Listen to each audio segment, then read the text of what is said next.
to the immigration part of today. We're going to cover EU travel and then immigration later to the UK because we've got a new immigration system. But effectively, whether you may or may not be aware, there are many, many rules and regulations and obligations for employers when we send our workers to the EU on, for work, so a business visitor or a post worker, as we like to call them. And although there are existing rules now that we may or may not be aware of, next year these rules are subject to change as well. So what we're going to do today is try and explain really clearly what these are and what you have to do as employers and as a business. And without further ado, we will begin. So what we're going to cover, EU business travel first. So what the rules are for your business visitors, and I'll explain what their remit is. Then we're going to go on to posted workers, so the workers who actually provide a service, who actually perform work. Then we're going to talk to you about the Schengen visa waiver scheme, professional qualifications, and then lastly, travel to the UK from the EU, and then settled status. And then like Keith, as we just heard, we're going to do a Q&A session as well. So EU business travel, sending our business visitors to the EU. What are the rules? What is a business visitor? What should we be aware of? What should we do? So a bit of background, why you might think there are rules in the first place. You may never have heard these before, you never been aware of them. Just a little bit of background just to get you around why they are there. So a long, long time ago, in 1996, the EU created a directive, what we now call as a posted workers directive. This is essentially to regulate the temporary movement of workers between the EU member states. And it is legally binding. So this is very much very important that we should be complying with now. Over time, the rules in this directive have largely been overlooked in recent years, and many UK employers are unaware of the obligations they face when they send workers to the EU.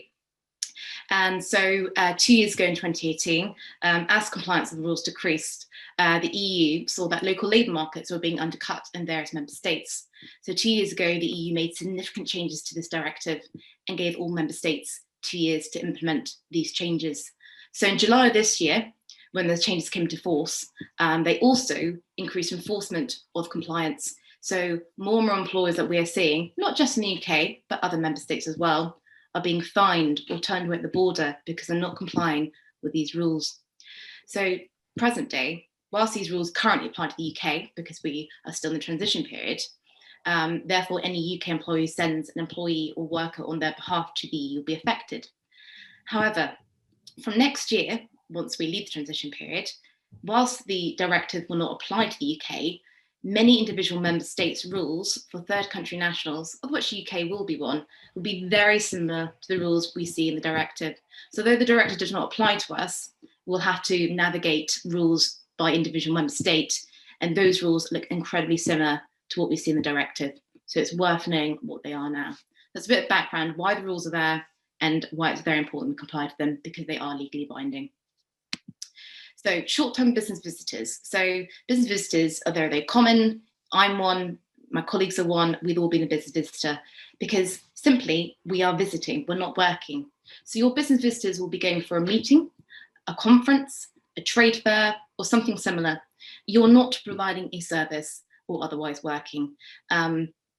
This includes meetings with existing clients or customers. So you may very well be a business visitor because you're going to a meeting. But if that meeting is post-contract, or if that meeting is with an existing customer, that is deemed a posting because you are otherwise working. And more importantly, the length of stay is irrelevant. So you could be a business visitor for 3 months. As long as you're not working, you're still a business visitor. So it's not dependent on stay. So next year, the 2020 rules include advance notification of arrival before you travel, documentary proof that you are a business visitor, and the documentary proof does vary depending on the purpose of your visit, and then proof of your national insurance payment, which is what we like to call an A1 form. And of course, these requirements will vary by member state. So going to France will have their own set of rules. Going to Germany, for example, will vary from France's set of rules. So you've got to be aware that rules really do vary member state by member state. It's really important before you do send your business visitor, what is that member state's requirements, because they will vary from each other. So what do you need to do? What do I mean by advance notification? This is the requirement to notify the host state in advance of travel. And as I said, this varies by member state. There are various names for notification forms, including permit, short stay visa, residence, and so on. Don't panic when they start saying short stay visa. This is not a visa per se. It's simply their registration form to notify them. And unfortunately, they do have the word visa in it, but it's not a visa, it's permission to enter.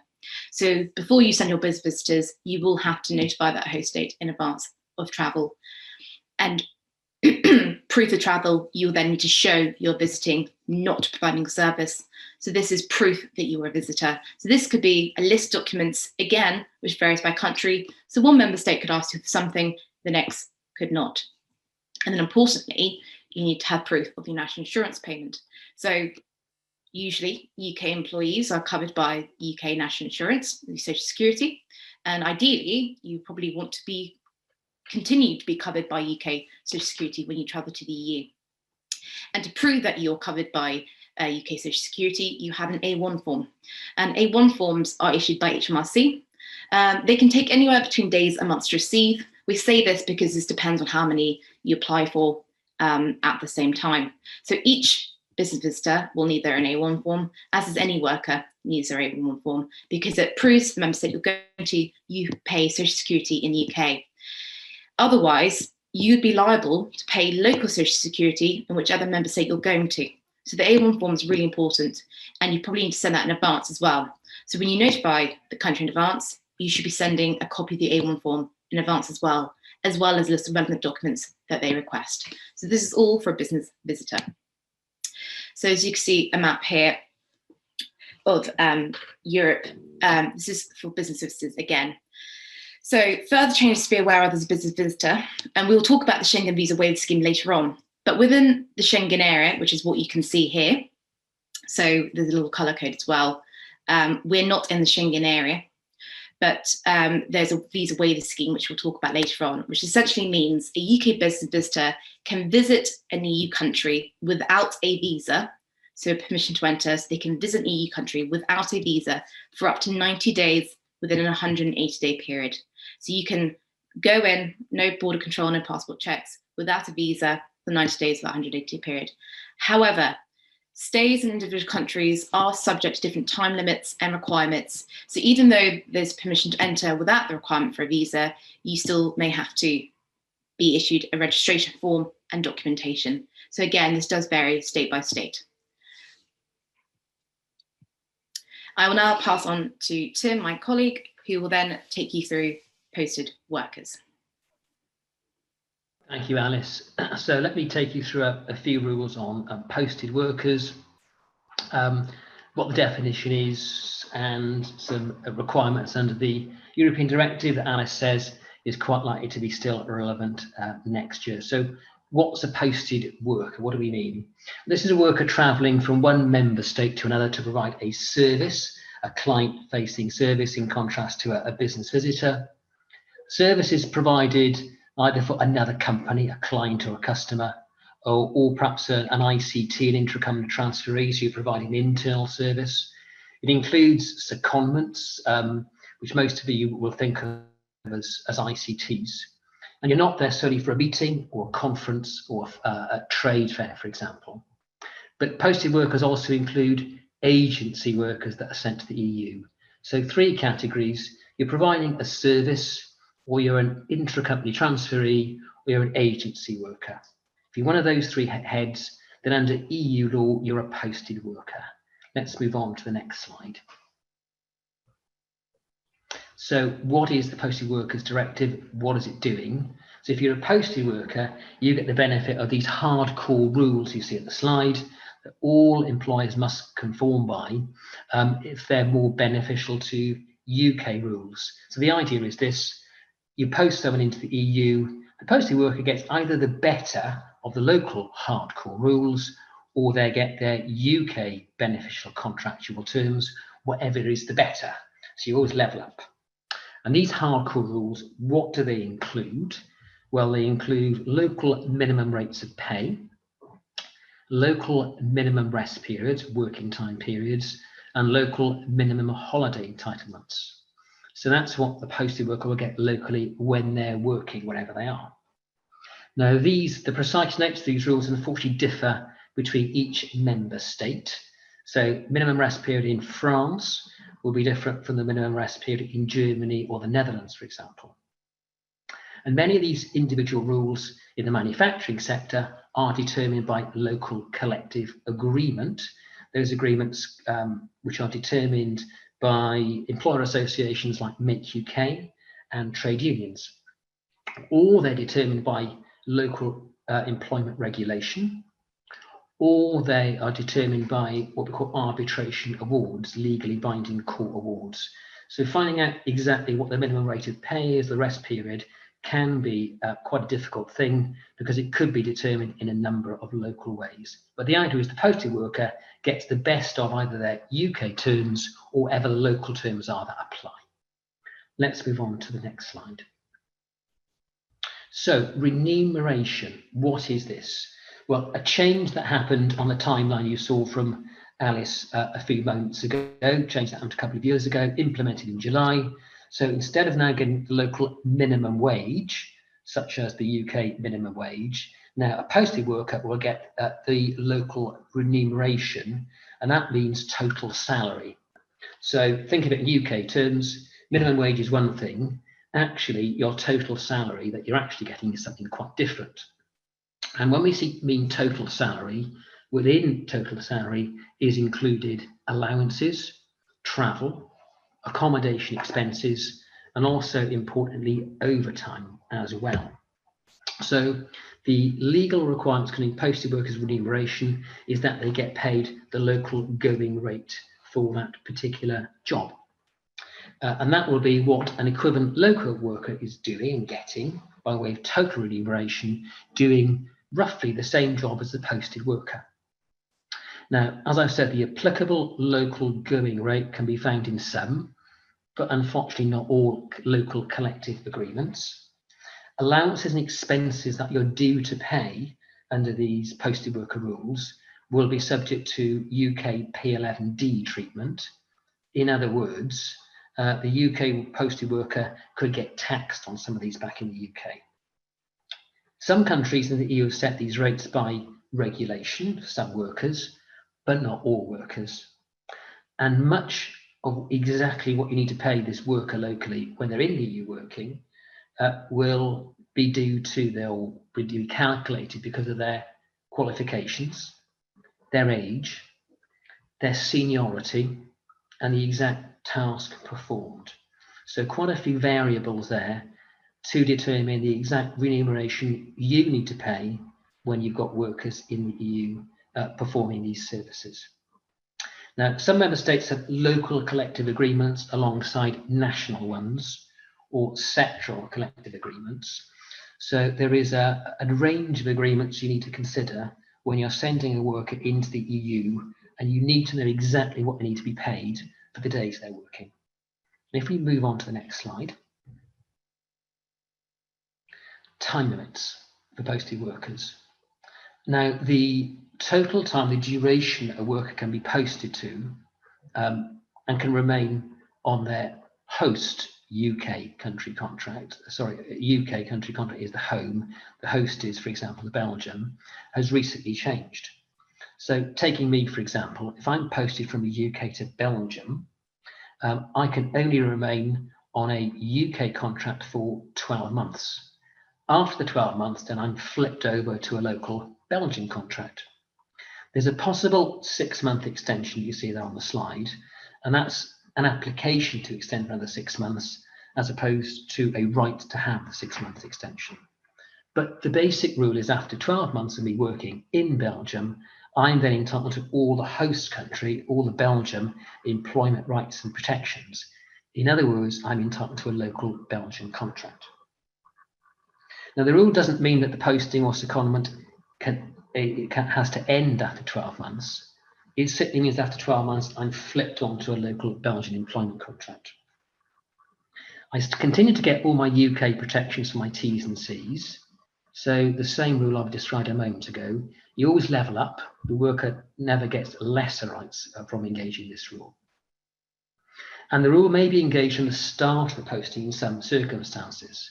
So, for example, If I'm going to Belgium from the UK to work, and I know I'm going to be working there for 18 or 19 months to begin with, then I should be flipped onto a Belgian contract from the first day I start to work in Belgium. And there are different rules for workers who are posted multiple times. So if I go into Belgium and out again, and into Belgium and out again, the rule is slightly modified and more complicated. So broadly, the rule is after 12 months, you get a local contract. If we move on to the next slide, advance notification. Now, to keep track of all these posted workers and their movement, the employer needs to notify the host country, in my case, Belgium, that I'm going there in advance of me going. Now, this needs the employer to provide quite a lot of specific documentation, for example, in employment contracts and financial details. And the precise details and documents I need to provide varies country by country. Usually, they require translation into the local language. Now, the notification in most cases will need to be updated after the posting takes place, because only then does the employer know precisely how long I've been there and the hours of work. For example, I work whilst I'm there. And you do this via online portals, web portals, or local labour authorities.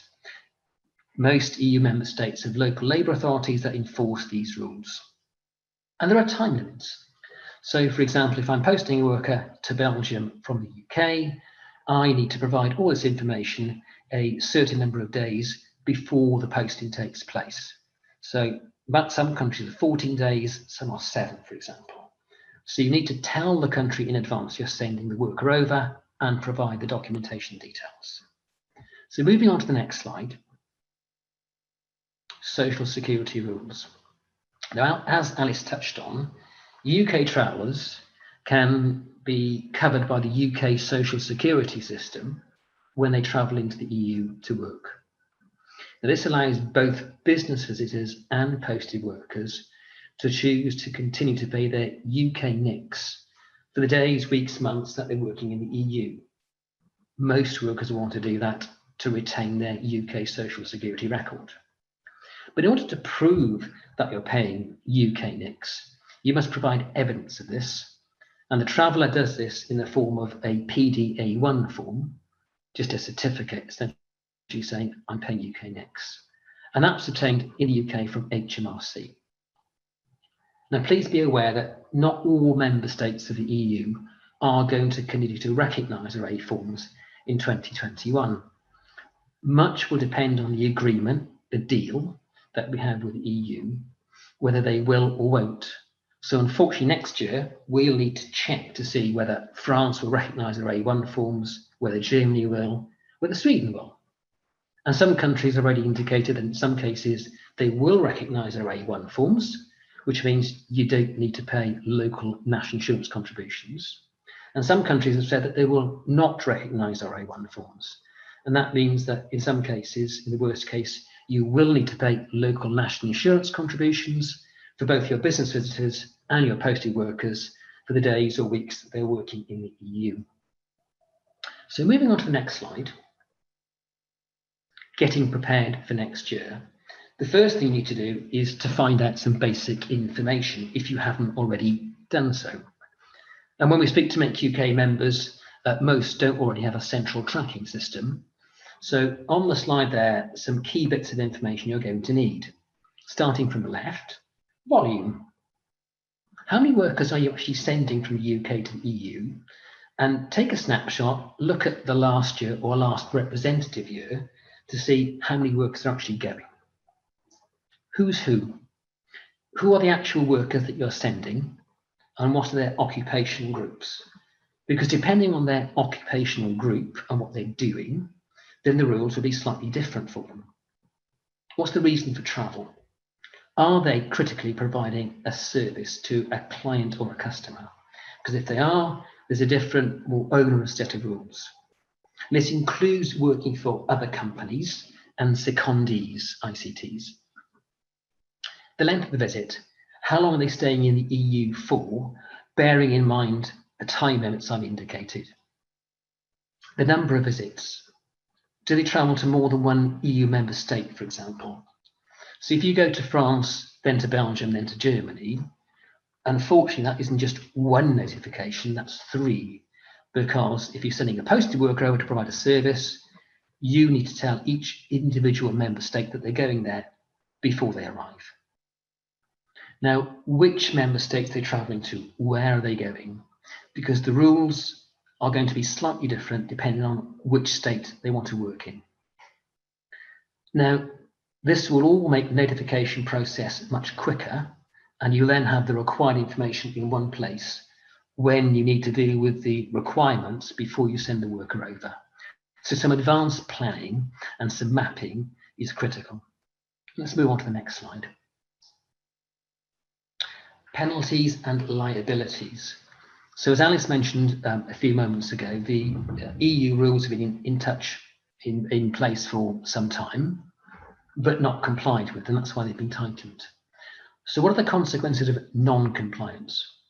Well, individual member state rules are legally binding, have the force of law.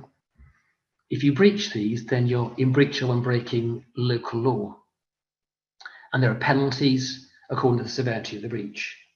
The most common penalty is a fine per worker for not making a notification or not complying with the rules.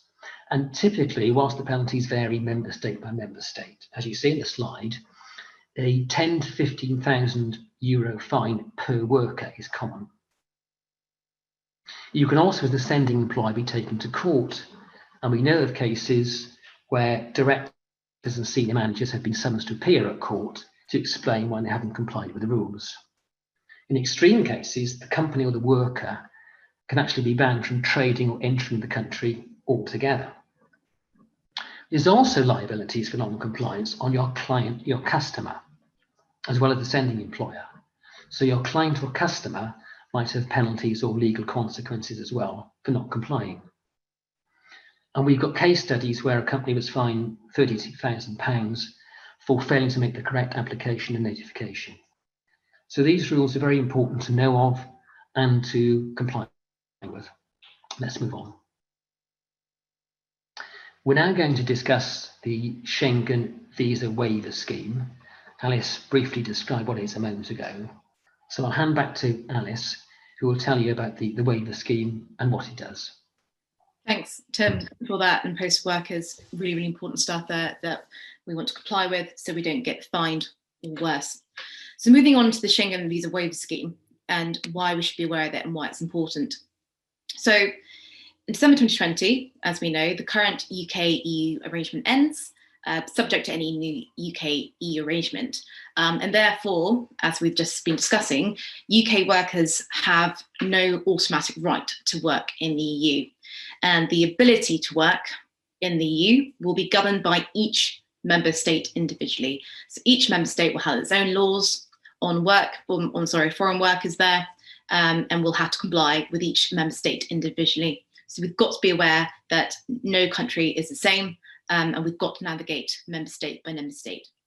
So again, like Tim touched on earlier with social security, the requirement to pay national insurance will be a matter for each member state. So essentially, they could choose to continue to recognise IA1 forms, or they could not. And each member state may require a work or residence permit if we're going to work there. Now, the Schengen area is essentially most EU member states. This is the Schengen area. And effectively, they have dissolved all border checks and passport control between each other. And that is the Schengen area. The Schengen visa waiver scheme is a scheme where it is essentially waiving the need for an entry visa. So the Schengen visa permits entry. And the scheme essentially is a list of countries that, according to the Schengen area, they do not need a visa in order to enter the country. Now, this does not permit work. So as you can see, we highly, highly suspect that the UK will join the waiver scheme next year. And it allows a 90-day stay in a rolling 180-day period for business visitors only. This is because the Schengen visa waiver scheme does not permit work. It is just a way of saying you can enter our country without having a visa, without needing a visa to enter. And it covers multiple entries, so you can go in and out, but does not mean the holder can work. And much will depend on the activity or the worker or the visitor. Again, this is subject to entry requirements of each member state. So although there is no need to have a visa to enter the country, each member state will have different requirements for your stay. So many countries, even though you're a business visitor and you're not working and you don't need a Schengen visa, there will still be requirements at the border, which effectively means lots of paperwork. So you still may have to prove who you are, why you're going in there, who you're meeting with, and what your visit is about. So like we saw business visitors earlier, and all the requirements to do in advance, most member states will still require that despite there's no need for an entry visa. So it may be easier to apply for a physical visa, a Schengen visa, to avoid border delays. Even though the Schengen visa won't be necessary, as we will be in the Schengen visa waiver scheme, it will just have a speedier entry into that member state, because even though a visa is not essential, we don't need it, we're in the waiver scheme, you will have lots of delays at the border because you'll have to be leafing through paperwork at border control to prove who you're going and with. If you are interested in getting a Schengen visa, it's around about 80 euros. You can apply online. Every country has a form. But again, you don't need it. You can enter a member state for 90 days in any rolling 180-day period. You do have a lockout period for another 90 days. So if you've been in the EU for 90 days or in and out in any rolling 180-day period, you have to wait again for another 90 days before you can then enter again. So be aware of that. Moving on. So as I said, the scheme is subject to a number of regulations and restrictions. There are documentation requirements and checks upon entry and exit. Again, the documents needed vary according to the activity of the worker, depending on what you're doing. And as I said, this scheme, it does not expressly permit work. It simply provides a visa exemption. It simply is permission to enter without a visa. It is not permission to work. And again, depending on time limits, the traveller or worker, if they're going to work there, will have to register in the place they're working. So if you're planning to be a business visitor, you can walk in, but you're then going to be meeting with a client or a customer. You will then have to register there where you're working so that the country is aware of what you're doing.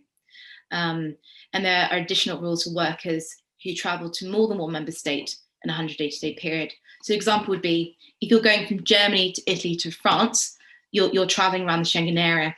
And what they like to do is ask you what your first country of entry was, so Germany, and what your last country will be, which would be France. So they want to know when you entered the Schengen area and when you're leaving it. So they really like to be aware of who's coming in and out. So the limitations. If you're a business visitor, you should be fine. You don't need a visa, Schengen visa, permission to enter, but you will need to register in advance, like you're a business visitor, to say you're going there to meet either a client or you're going for a business meeting or a conference. There is a registration process. But if you're going to work, as Tim covered, posted workers, then most member states do require a visa and work permit. So do be aware that if you are working, you will need permission to do so, and you will need to apply for a work permit in advance, subject to time limits per country. We will be waiting in the queue, and we won't be able to use e-gates. Luggage may be subject to customs controls, so just take into account that there may be some delays at the border. It won't be a quick in and out. And then stays longer than 90 days do require a visa, but according to local rules. So be aware, again, the Schengen area is just a framework, but within that framework, each member state will have their own national laws and local rules. So do be aware of what they are. Then lastly, of course, travellers need compulsory health insurance now that we're no longer a member state. So various insurers will comply with the minimum amount that you need to be covered by. I know, for example, AXA provide this health insurance, but you will need to get your visa health requirements before you go. So there are specific Schengen visa health requirements that you've got to buy. So as I said, various insurers do this, and AXA is an example. Moving on to professional qualifications, I'm going to hand back to Tim for this. Super, thanks, Alice. So professional qualifications is quite a complex area. We'll raise it now and simplify it. Happy to take questions. If you move on to the first slide under PQs. The EU provides a framework for the recognition of professional qualifications. So if you hold a qualification, NVQ level 3, a degree, whatever it is, in one member state, then there's a framework for that to be recognised in other member states of the European Union. Each EU member state has a national authority that deals with this. So essentially it's an exercise in looking at, for example, a UK qualification and then comparing it to whatever the qualification is in Germany or France, and then deciding what the equivalent local qualification will be. Now, some professions are specifically regulated under their own areas of regulation, typically medical, vets, audit, accountancy, and legal. None of these are specific to manufacturing, regrettably. So what we don't have is, if you like, an umbrella deal with the EU to say, if you're in manufacturing, if you're a technician or an engineer, you are automatically recognised if you go, to, for example, to Germany.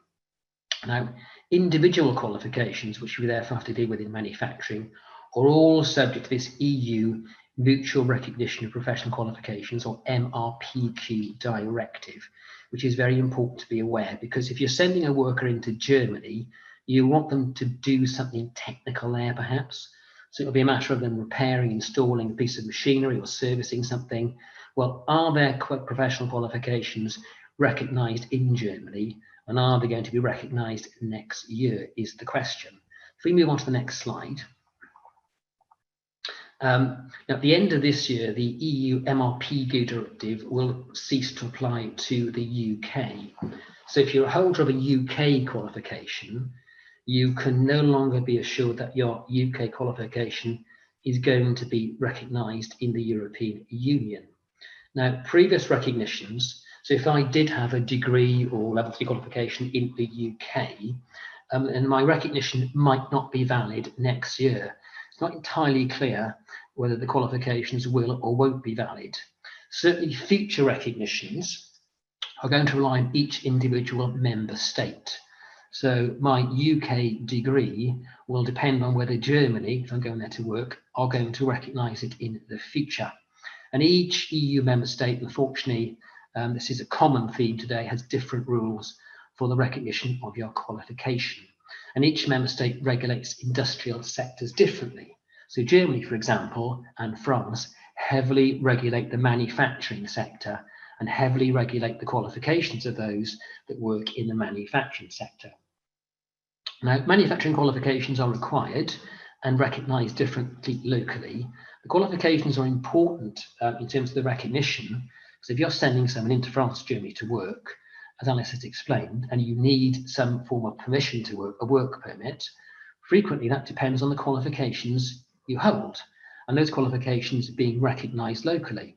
So you could encounter difficulties with your workers actually getting a French or German work permit if you find they hold a UK qualification, but it's not recognised locally. You're going to need to check, unfortunately, these qualifications for 2021 and check that the qualification holder holds a qualification that is recognised locally in the individual country you're sending them to. So you move on to the next slide. So what's the impact of this? It's an area that is too often overlooked.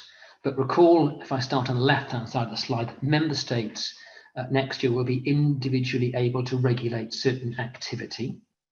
They can regulate by sector, activity, or worker.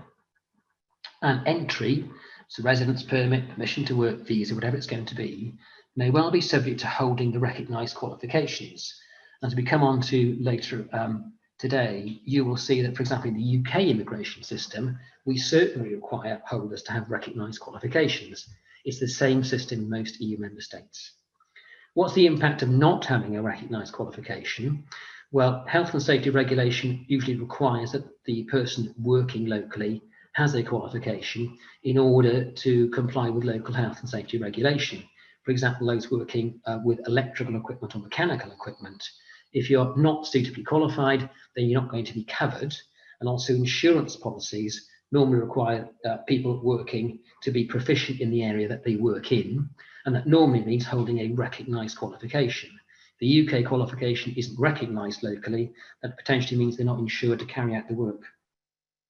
In addition, commercial agreements that most have entered into will require UK workers being sent into the EU to hold qualifications or be proficient or to perform the work to a required standard. And if effectively, in the eyes of the member state you're sending the worker to, they are unqualified, you may find that you're not complying with the terms of your commercial agreement. How long does it take to get a professional qualification recognised if it's not already recognised? And that you need to check. Well, it can take up to 2 years to get a recognition decision, and there is a cost associated to it.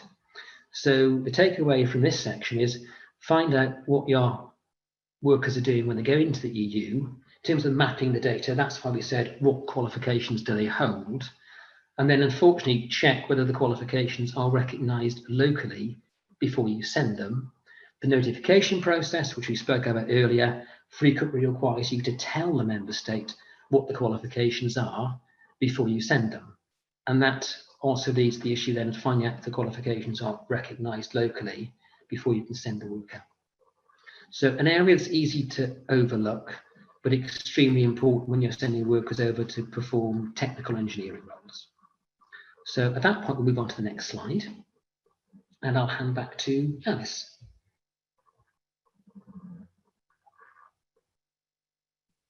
Thank you, Tim.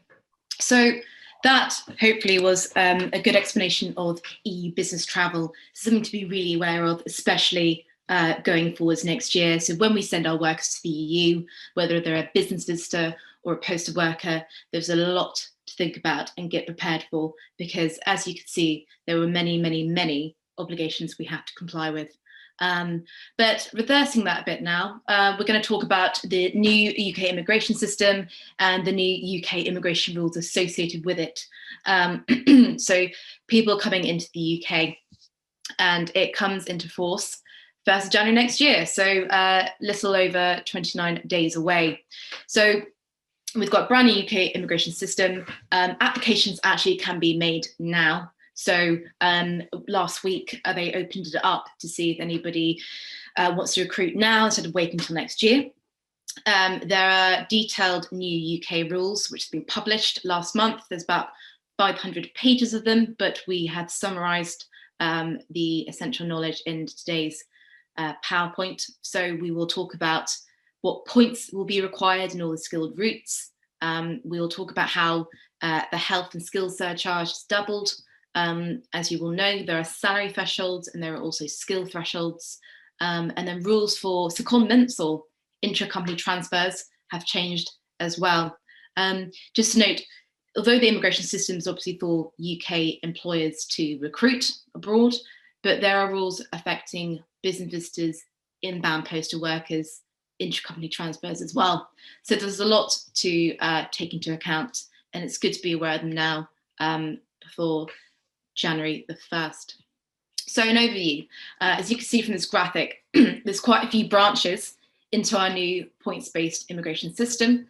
We call it the PBS now, as a quick way to refer to it, because all routes will have points you need to acquire. So as you can see from the red branch, essentially if you're recruiting to employ someone or they're coming for work, you can see that there's the skilled workers route, the skilled workers route for health and care, global talent, startup and innovator. So it's broadly sort of 4 routes from the work option. And then from the orange branch, you can see if people want to come in to study. So you've got the student route or the graduate route. You've obviously got the yellow branch there, which is the visitors, so our equivalent of inbound business visitors. And then you've got other routes, which is green. So quite a lot of bucketed there. So you can see we've got a route for ICTs or intra-company transfers. And then there's another branch there for intra-company graduate trainees. So if you're bringing in a graduate ICT in. We've also got the youth mobility scheme. We've got sporting routes, creative routes, charity routes, religious workers routes, a government authorised exchange programme, an international agreement, and UK ancestry. So quite a few routes to understand, but what we're going to be focusing on today is the visitor's route and the worker's route. So, points-based system, what points are we looking at? How are they acquired? What are they? So essentially, you need 70 points to come into the UK to live and work here. So that could be both permanent migrant, so coming here to live and work here indefinitely, and that could also be for a secondment and ICT. And so points are applied in all skilled routes. So offer of the job by approved sponsor. Essentially, any UK employer looking to recruit someone next year needs to have a sponsorship license. Without a sponsorship license, you cannot recruit a non-UK citizen from overseas. As we know, freedom of movement has ended. So EU nationals will be treated the same as non-EU nationals. So everyone is in the same bucket if they want to come to the UK to work and live. So first of all, an employer must sponsor the applicant with their sponsorship license. You have to apply for this separately before you can start recruiting anybody. The job offered has got to be at the appropriate skill level. As you can see, that's another 20 points. So sponsorship license, and you sponsor someone for a job, that's your first 20 points.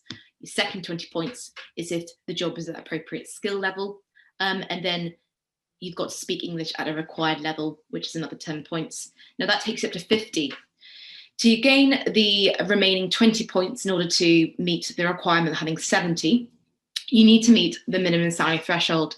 Now, this is where it gets slightly confusing, but essentially, if you see the row in red where it says salary of 25,600 or above, that is the minimum salary threshold.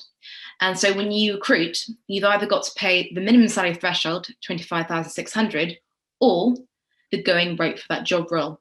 So when the Home Office published their immigration rules, at the very end of it, there were an annex where it detailed occupations and the going rate for each occupation in the country, and it's a national average.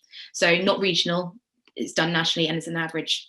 So whichever is higher, you must pay. So for example, if you're looking to employ a marketing manager from outside the UK, and the minimum salary threshold is 25,600, as we know, but the going rate is 30,000, you must pay them the going rate because it is higher. There are other salary bands, as you can see. This is if the job is on the shortage occupation list. So essentially, the Home Office or the Migration Advisory Committee, which is a branch under the Home Office, compiled a list of occupations that are deemed to be in shortage in the UK, and therefore they had a lower salary threshold. So if you're recruiting someone from outside the UK and they're a type of electrical engineer, that may be deemed on a shortage in the UK and will be on the shortage occupation list, which means you bypass the need to earn 25,600, and the new base rate is 20,480. So that is the new minimum threshold for someone whose job is on the shortage occupation list, and therefore that's your new minimum salary threshold you have to meet. Again, if you meet none of those salary thresholds, so they don't earn enough to meet the salary threshold, they're not on the shortage occupation list, but they have a PhD in a STEM subject relevant to the job, then they get the 20 points that take them to 70, and they don't need to meet the salary thresholds. So as you can see, there's a few tradable points, there's a few non-tradable points, but essentially you need to get 70 in order for your migrant to come in and work for you. And that is a very similar points route for most skilled routes. The salary thresholds are subject to change, but essentially all routes will require 70 points.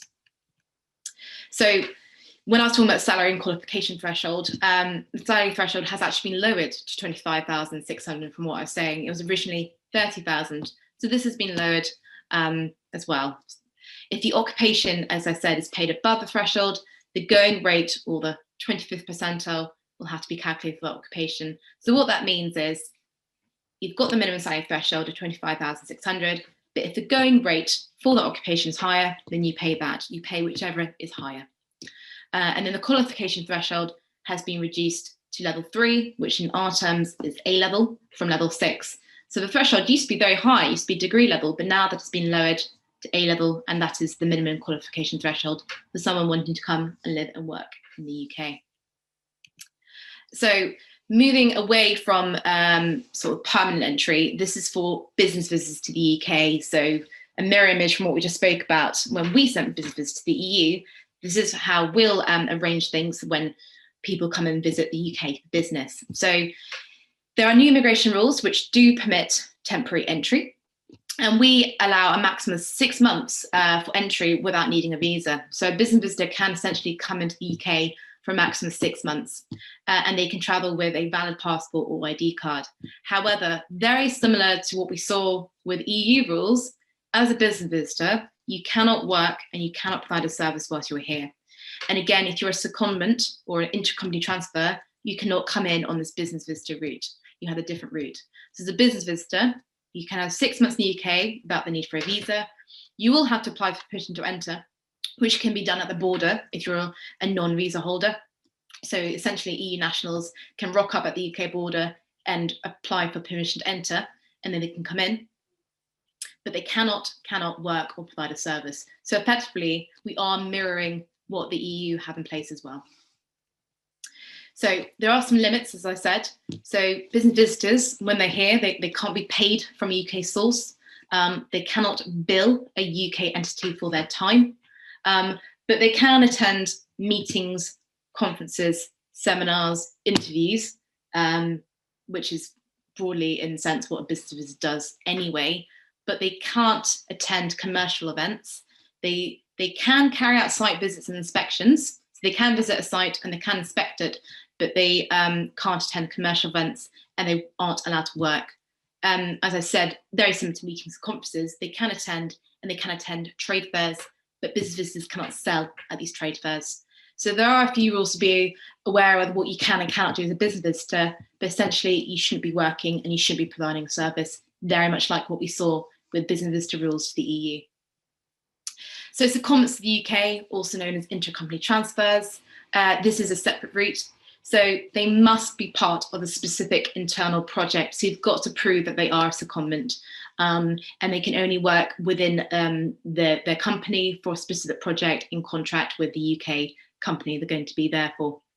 So they cannot work for customers or clients, just like the business visitor, but they can advise, consult, troubleshoot, they can provide training, they can share skills and knowledge. So they can work within their job role and within the reason they're there for that specific project, as you can see, but you can't be working for customers or clients. And you also cannot receive training because there's a different entry route for training. There are some derogations for manufacturing, not many, but there are some, postal workers will need a visa. So essentially, if you're a secondment, there's this route, and ICT routes have its own points assessed, and there's a salary threshold for secondments. But if you're a posted worker, so you're not part of an intercompany transfer, and if you're inbound to the UK, you will need a visa, a tier 2 visa. So the points we saw earlier on, where there was a sponsorship from an employer, and there was a salary threshold, and there was an ability to speak English, etc., that is all going to be required for a posted worker. Even though they're going to be temporarily working in the UK, they will still need a visa. So effectively, it is a little bit like mirroring the EU obligations, because when we send our posted workers to the EU, we will need our own work permits. What we've done is effectively the same, is that when a posted worker comes to the UK, they will going to be needing a visa for the time they are here. Otherwise, you're going to have to be a business visitor and not do any work. So the EU nationals already living in the UK, as we know, freedom of movement is ending 11 o'clock, 31st December this year. And some EU nationals are exempt from this free movement ending. So the EU nationals who obviously are free to travel are those who've been resident in the UK for the 1st December this year, and then who can continue to reside in the UK next year, subject to UK residence rules. Obviously, we've got the EU settlement scheme, which Tim will go through in more detail later. But if you've got your pre-settled settled status, then obviously you can continue to reside in the UK and to have a pending application for indefinite leave to remain before the 30th of June next year. So EU nationals are protected. They still retain their rights to work and live here as long as they were living in the UK before the end of this year and they've applied under EU settlement scheme. But Tim will go through that later. And obviously there is a need for comprehensive sickness insurance. As we said, in the Schengen area, if we're sending our workers to the Schengen area, they're going to need specific Schengen visa health insurance. So it's the same way for EU people or non-EU people coming into the UK.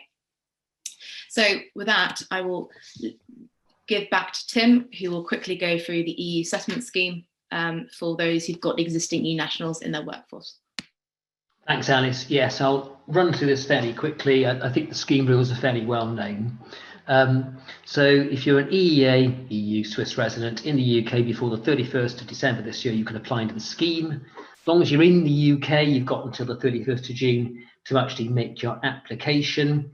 Under the settlement scheme, you need to have 5 years residence to qualify under the scheme. If you've got less than 5 years residence, don't worry, you get a time limited status. And you can then later reapply and upgrade to your final settled status. Settled status is essentially indefinite leave to remain. It preserves your right to live and work in the UK in perpetuity. It's subject to proof of residence in the UK and a criminality check. If the holder gets EU settled status, then there's some additional settlement rights for their close family members, and it preserves the bulk of their current EU rights to live, right, work, stay, and access benefits and healthcare in the UK. If we move on to the next slide. What's happening after 31st of December? Well, visa applications to come into the UK will be via a smartphone application. It's available now via the Home Office website if you want to have a look. You're going to need a chipped passport to use the app. National ID cards, therefore, couldn't be used for visa applications next year. EU citizens can continue to use e-gate with a visa.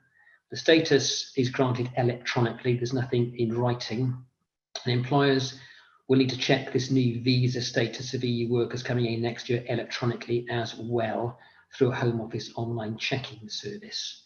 So you move on to the next slide. Border checks.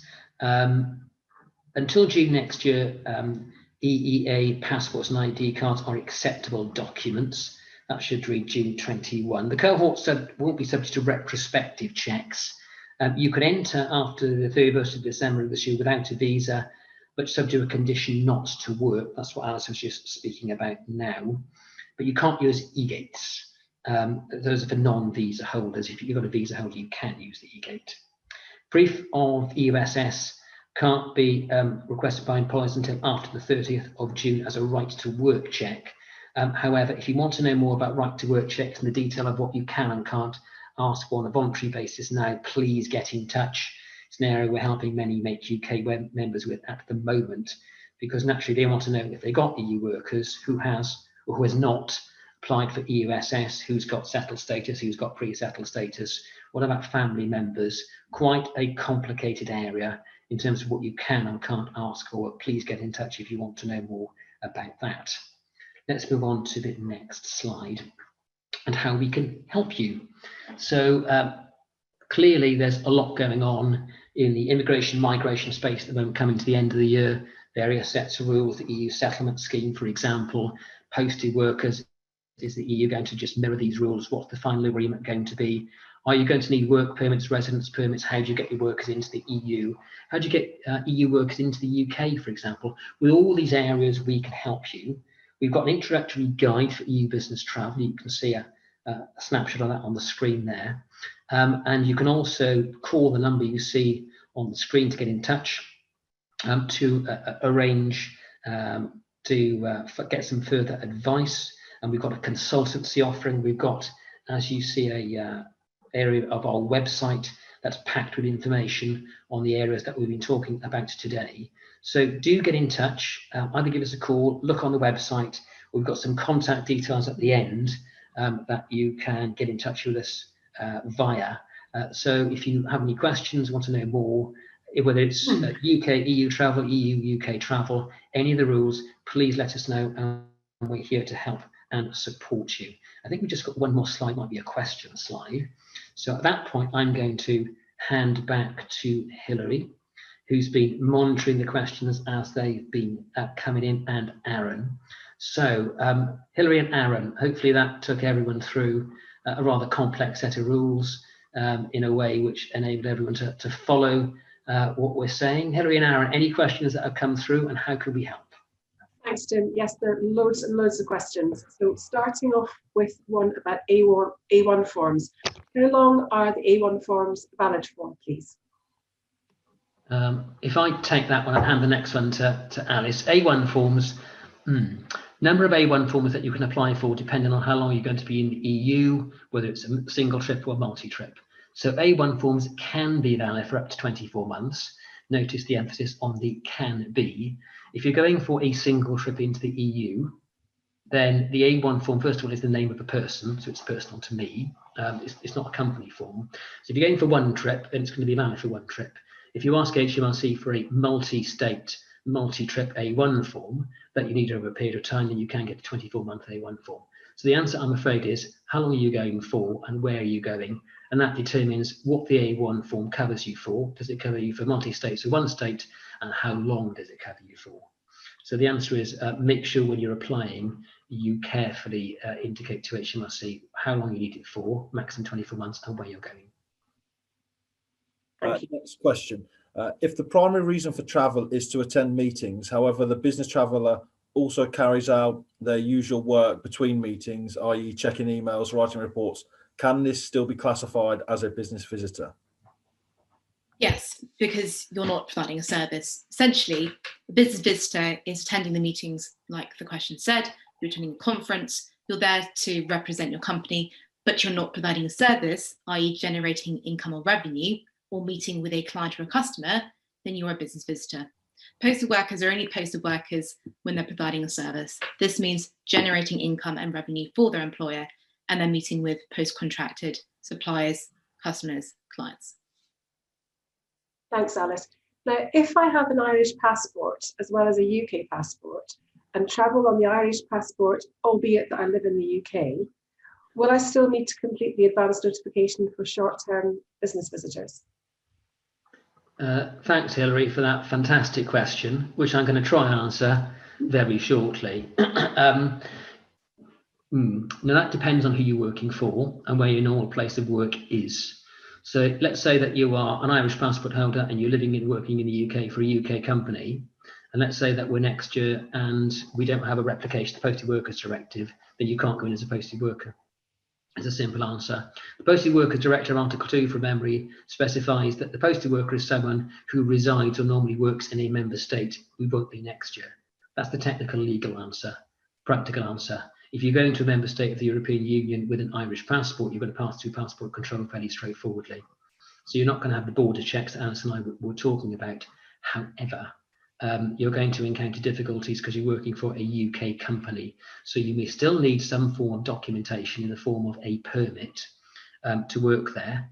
You can't be formally a posted worker, but the answer is you're going to need to check out exactly what the local rules are for an Irish national, albeit working in a non-EU member state, for a company that is no longer established in the EU.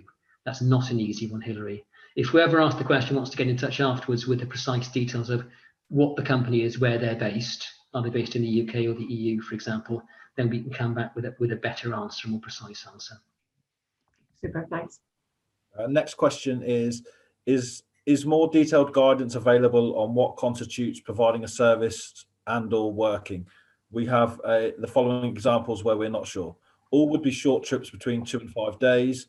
For one example, an IT team setting up IT equipment in our France office, or an IT team auditing IT equipment in our France office. Unfortunately, there isn't a website that has definitions for posted workers or business visitors, but we can help with that as part of our service and get in touch if you'd like us to help clarify what they're doing for you. But essentially, again, a business visitor wouldn't be setting up anything, that would be a posted worker. So whoever's going there to assemble something or to repair it or to install it, that is clearly providing a service, therefore it's deemed a posting. A business visitor is not working, they're just visiting. That is broadly the difference. But if you are unsure, please do come to us and we'll help clarify for you. Okay, this one's a bit strange too. If we're sending very infrequently engineers from the UK onto customer sites in the EU for maybe just a couple of days to perform warranty repairs on products that we've supplied, and we're not charging the customer for this service, would these posted worker rules apply, or would it be deemed a meeting? Yeah, that's a service. I think that the clear is in the title there. It's so you're sending an outbound worker UK to EU to provide a service, and you're sending them presumably to a site where you previously sold equipment. You're very unlikely to be able to get away with calling that a business trip. If you're actually physically working for a customer, a client, it's not a business meeting. The definition that Alice referred to, the examples given within the definition are trade fairs, exhibitions, conferences, and the like. And the example in that questionnaire is none of the above. That is clearly on a client's premises. So I'm afraid the answer is you are posting. Okay, thanks. We currently employ EU nationals who have lived in the UK for some time. Do we or these employees need to do anything after January the 1st?